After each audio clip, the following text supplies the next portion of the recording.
తమ్ముడు రేవంత్ రెడ్డి, నీకు అన్నీ తెలుసు. నువ్వు డ్రామాలు ఆడావు అనుకో, పిల్లి కళ్ళు మూసుకొని పాలు తాగినట్టు పాలు తాగావు అనుకో, తుప్పుకు మన గుండె అయిపోతుంది.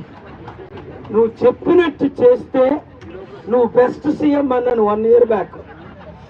నువ్వు చెప్పినట్టు చేయకపోతే నువ్వు చరిత్రలో వర్స్ట్ సీఎం అవుతావు. నీకు బెస్ట్ సీఎం అవ్వాలా? దేవుడు చెప్పింది, నేను చెప్పింది కళ్ళు మూసుకొని చేశాయి. సోనియా గాంధీ నిన్ను తీయలేదు, ఎవడు నిన్ను తీయలేదు. నేనేం చెప్పాను? బట్టి విక్రమార్కి, పొంగులేటి శ్రీనివాసరెడ్డికి, కోమటిరెడ్డికి, అందరికీ ఏం చెప్పారు? గుండె గీసేస్తానా?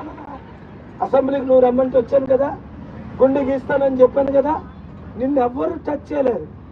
ఎప్పుడు నువ్వు దేవుడు చెప్పినట్టు, నేను చెప్పినట్టు చేస్తావు. నువ్వేం చెప్తున్నావు? 4,26,00,000 మందికి ఉచిత విద్య ఇద్దాం, చదువు లేని వాళ్ళకి చదువు, ఉచిత వైద్యం ఇద్దాం, 60 లక్షల మంది నిరుద్యోగులకి ఒక 3-4 సంవత్సరాల్లో ఉద్యోగాలు ఇద్దాం.